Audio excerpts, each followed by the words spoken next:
Hi guys, it's Gadget, and this is part of the My Life series, Volume 2, Episode, whoever knows, I'll tell you it could be either 5 or 6, because the week I've been having and the hell I've been going through, yeah, and part of it, if you don't know what this is from, if you haven't seen my Facebook page, I've been in emergency rooms since Thursday at 1 and Saturday at another, to find out that it was not my gallbladder that my doctors wanted to remove because of the pains I was having. It was something called it's like having bruised ribs and muscles. I have the paperwork over here. I could tell you the name of it. Let me get the name, because this is why I have to do the My Life series today, because this is why you should watch things when you're in the hospitals and what people do to you and everything, okay? Let me get this. Alright, where is it? It is, if you see anything over there, don't worry about it. If you see a cat over there, don't worry. And you can say hi to this perfect person right here, because if it wasn't for him, I would be a mess right now. Alright, let's see, where is it? Let's see. Alright, where is that paper? Alright, here we go. Okay. First thing I'm going to tell you is I was at Columbia Presbyterian, New York Presbyterian Hospital on Thursday, the one on 168th in Manhattan. And they turned me away in pain because I refused to give blood. Now camera work, I can't win. This is the end of the week I've been having, okay? That's why I'm not editing this. So the reason why I didn't give blood there that night was because I tell them I'm having chest pains, and they put it down as a stomach ache. They had me there from 7 at night till 12 midnight. By the time I was seen by a doctor who kept saying, "Oh, it's your gallbladder. I believe what your doctor said. It's the gallbladder, right?" Goes and does a sonogram all here, right, and everything. Can't even find my gallbladder, all right? Hits a bone right here, and I let out a screeching pain. I'm like, maybe I bruised my bone? That hurts and everything. No, I know what I'm doing and everything. Then we'll draw some blood, and then we'll send you up to radiology to make sure, right? I'm like, just send me to radiology. I'm hurting, right? And everything. We can worry about the blood later or stuff like that. No, right? I don't think you need it, but we're going to draw blood anyway. So this guy comes in, male nurse, and is like, okay, I figured he's going to do it right now because I have a very bad phobia of needles. I had a doctor break a needle in me. I've been scarred. I don't know if you can see the scars on here. It's hard to tell unless you're in person, but I've been scarred here, and I have a vein out of place here because a paramedic did not know how to find my vein. All right? So you cannot touch me. And speaking of someone, that is basically the wonderful person there and everything.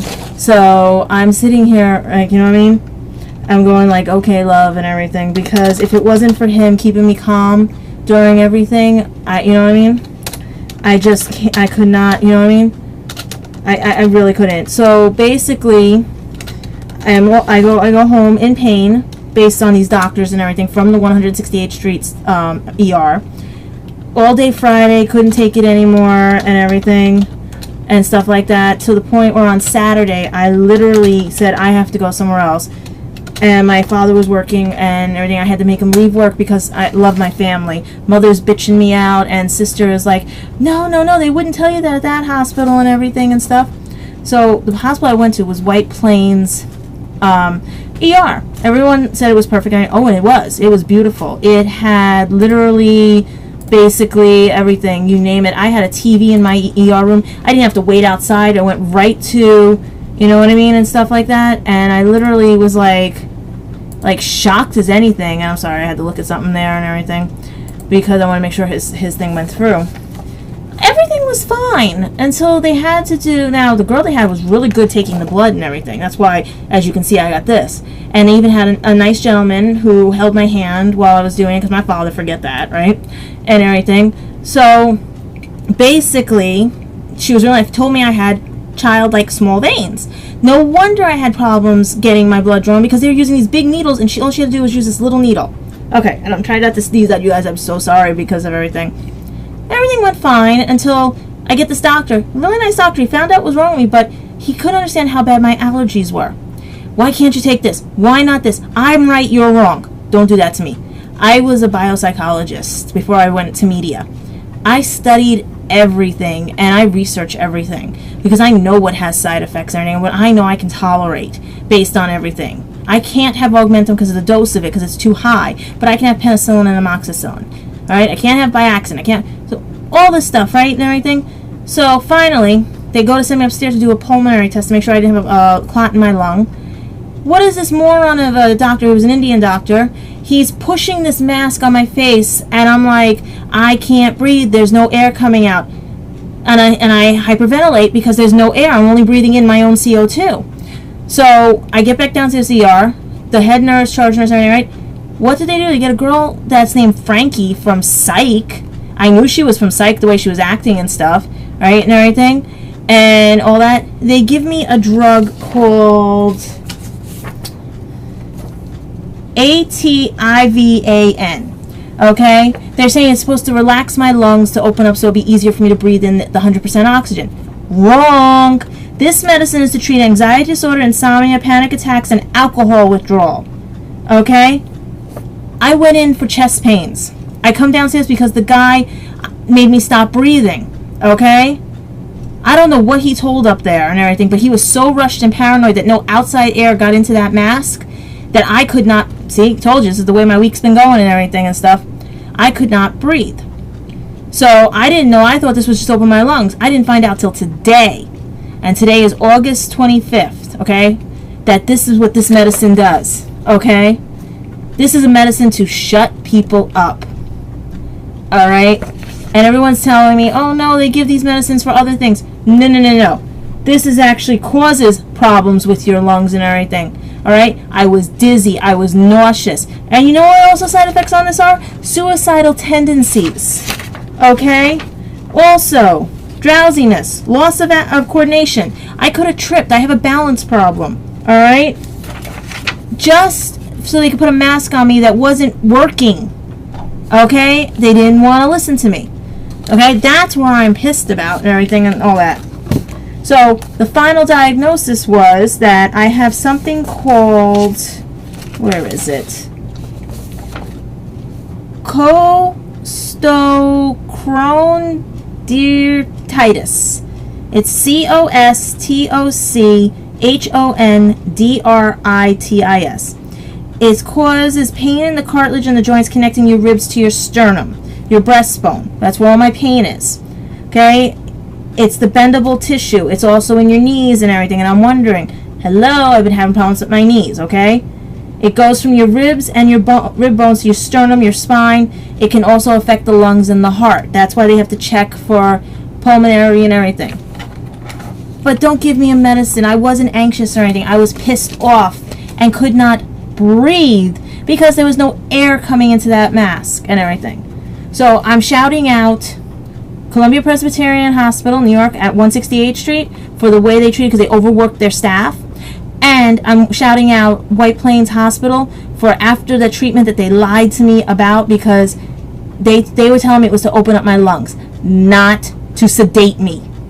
All right? That is the worst thing you could do to me because that medicine is actually part of a strain of medicines that I am allergic to. Because every medicine is derived from every medicine from other medicines from other medicines. He couldn't understand how I could take a leave but not Advil and ibuprofen. It's based on their chemical structures. And the best part is they put a radioisotope in me also. So I don't even know what the side effects are of that. It was like having chemo again. And I did not want to have chemo again. Okay? So this is where I'm at now, where I have to go to work for a full week this week, not be pissed off at people, having them deal with the side effects of all the medicines they gave me in the hospital. People are going to love me this week, all right? And I'm wishing to God he comes here soon because I cannot take this anymore. So any of you, when you go to hospitals, please check everything, research everything, because like they did, they snuck one by me because I did not know, and I said because the care was so good and everything up until that point, I trust him. He even gave me a medicine called, where is it? Because he claimed I had a urinary tract infection. And that one is called, where is it? Microbid and everything. I'm actually allergic to its counterpart, which is part of its strain of family, which is called Furadanitin. It's Furadanitin. I'm allergic to everything on here, including Cipro. Cipro caused my knee problem and everything. Okay, so as you can see, I have a lot of stack of papers and everything, plus on radioisotopes because of what happened and everything. Okay, so I'm just warning you, if you have children or anything, please keep an eye on these doctors because they think they're gods and everything. I've already put complaints into both hospitals and everything, and hopefully maybe if I'm used as like the guinea pig for this to help you out, feel free. But I am sick of this. All right, that it took someone who understood a fear of needles for them to get blood to find out even the blood workup was clear. There's nothing in my blood workup. Nothing to show I have a gallbladder problem. Nothing to show I have an ulcer problem anymore. I knew I had everything in check. Alright? This is where something can mimic something else, and when people are dead set on one thing because you're not basing it by the book. Hey, I diagnosed my own ovarian cyst. The pain was up here, and it turned out and everything, it was shutting down my whole right side, and they kept saying gallbladder, gallbladder. From day one, these people wanted to get my gallbladder out. Alright? You know? Maybe my gallbladder hides because it knows there's nothing wrong. So I just wanted to vent to you guys, and hopefully maybe you take to heart and figure out that check the hospitals, check your medicines. Even though they're saying they're using it for something else, maybe that mood swing you had isn't based on your cycle or anything, or maybe it's not what you ate. Maybe it's something in there. Because I'm the 1% factor. I've been diagnosed as the 1% factor since I was a kid and everything. Anything that's in these medicines will happen to me. I am living proof of it. That's why I have a whole list of allergies. So please, check out everything. Make sure everything's safe, because you don't want to end up like me where I have to now go fight hospitals and everything. So I hope this helps you guys out, and I'll keep you updated because school does start after Labor Day or whatever holiday it is and stuff. Because right now I can't even think straight because I am so pissed off at things and wanting this person to give me a real hug soon, because he cheered me up tonight. If it wasn't for him, I don't think I could be able to go to work tomorrow. Alright? So, thank you to everyone. Thank you to him. Alright? And just watch yourself at hospitals, because you don't want to get caught up in everything the way I got caught up in, because they wanted to shut me up because I was not having a panic attack or anything. It was called, your machine's broken, fix it. And plus I'm smelling paint fumes as they're doing it up there, so that's not a good smell to smell in a mask and everything. Alright? So I'll talk to you guys later, maybe some better news and everything, but right now I have to try to soak this off and put another band-aid on it, because it hurts like hell. And I'm getting all scratchy and itchy from the medicines and stuff. And hopefully I don't glow green or anything from the, basically, I don't even know what you call them and everything, you know? I really don't know and stuff. And my computer just decided to do what? I'm like, do you see what I mean? I'm not having like a good day or anything, you know what I mean? So hopefully the radiation doesn't do any, damn it. Alright, okay, yeah guys, that's, don't know why that did that. Okay, so hopefully, fingers crossed, and, you know, hopefully, like I said, I really just making sure of everything, because I don't need one more little stupid thing to happen. I mean, this is, you know, could we get this radiation off of me and stuff? I'm glad I'm not traveling anywhere, because they might have picked this all up and stuff. So I'll talk to you later, guys, as I try to, you know, this is crazy. Alright, it's one of those nights. Alright, I'll take this. I will take this. Alright, I will take this. CPI I can deal with. Alright? Because between MRIs as a kid and everything, I think that radioactive stuff just, I give up. Alright? So, I'll talk to you guys later. Have a good night. And please, please, help. I can't take this anymore. Night.